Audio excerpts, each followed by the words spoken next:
Jonah, I'm alive. Can you believe it? I've never had food poisoning that bad in a long time.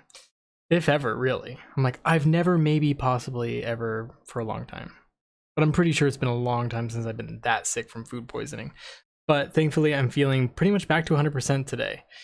Today is Saturday, and boy, did we miss a lot of videos over the last week. But that is definitely part and parcel of being sick, as well as, I think it's hard probably for you. We didn't really talk about it since I was so down.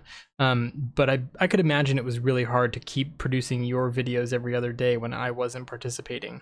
So one, thank you for giving me the space to do my best, even though it wasn't that much. And I look forward to getting back into the stream of doing these videos every day. And hopefully the next time we're sick won't be so bad, but we'll see. Anyways, all of that got me thinking about what it is to be sick and then to actually be out on the other side of it. I was thinking about it in terms of the creative challenge. And I think one of the biggest things we always talk about is how important failure is. And I think that failure is one of those things that's like being sick. No matter how hard it is, it feels like it's the hardest thing you've ever done. It feels like it's never going to end, and you're not sure how you're going to make it. But eventually you do. Eventually you are okay. Eventually you do get better at, your body heals, and eventually the creative struggles get easier. And I think it's something that's really interesting, right? Like, as you get older and the more experience you have, the more trust you have in the ability to rebound and to come back and to appreciate like life on the other side. I'm not saying that you enjoy getting sick or appreciate it, but you definitely have a new lease on life when you come back to being healthy. You're so excited. You're like, I get to eat real food again, and it doesn't have to be mush or liquid, and you're like, I can't wait to do everything. And the things I used to think were challenging are now super easy. I don't know. I think it's a really important perspective that I definitely think you and I hold, but I don't know that a lot of people talk about. It's, and I don't know. I was on Black Panther, and I was the background coordinator for Joel Harlow and Ken Diaz. And one of the things that I always will think of that job is it is without a doubt the hardest job I've ever done. And not because of the position, background coordinating. It was just a very difficult job for really everyone in almost every department. It was, of all the Marvel films we've worked on, the hardest thing I think I've ever done. Even compared to department heading shows, compared to doing those big, massive, crazy video game jobs, like that one is the one I think of.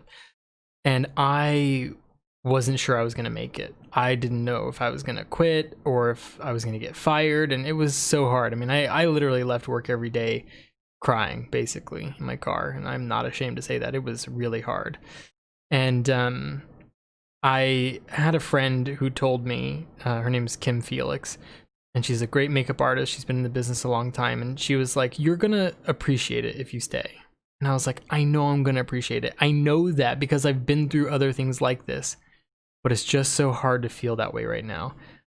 And I knew she was right, and I knew that's why I was gonna stay. In some ways, I just needed to like be frustrated and get it out. But it's true. I mean, I think I still would have been happy if I had left. I think I would have felt like I made a decision, and I would have felt very autonomous.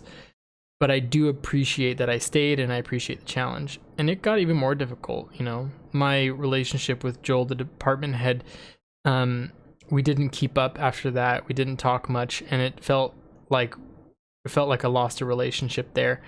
But I just trusted that it would be worth it. All the hardship and all the misunderstanding and all of the the struggle that we all went through, we'd all appreciate it later. And it was true. I mean, even Joel and I came back and ended up really having great talks afterwards. And I got to tell him how much I really appreciated the opportunity to work for him, and that I actually appreciated that he gave me the space to be young and make mistakes. And it definitely was the hardest job I've ever done. I mean, it was later that summer I went and department headed a whole prosthetic makeup show, with you. And it was nothing compared to Black Panther, And I'm really glad that at the end of it, through patience, through trusting that it was all going to be okay, both the experience came out to be really good, and even relationships with Joel ended up coming out really great at the end. At least I hope. I definitely feel really great about it. I hope he does too. Yeah, and you know, I think about it too. It's like no matter how hard I had it, I can't imagine what it was like to be Joel or Ken or any number of the other department heads and producers on that show. It was hard for everyone, and I think that's one of the things that as I get older, I always hold on to. It could be worse. I've been through worse, and it's gonna be okay. And it's a lot like getting sick. You know, when you're young, you feel like you're dying, and when you're older, you know you feel that way, but you know it's gonna be all right. And yeah, I'm just glad to be feeling great again, and I'm excited to get back to work. So anyways, thanks again for the leniency on not being able to post, and thanks for holding down the shop while I've been at home. I know it means a lot to me, and I appreciate that you were keeping it all together. And I look forward to seeing you this week. So that being said, I will catch you later. I hope all of you guys are at home and staying safe, and I look forward to hearing from you guys in the comments, and hopefully you guys will like and subscribe if you think we've earned it. I'll talk to you later, Jonah.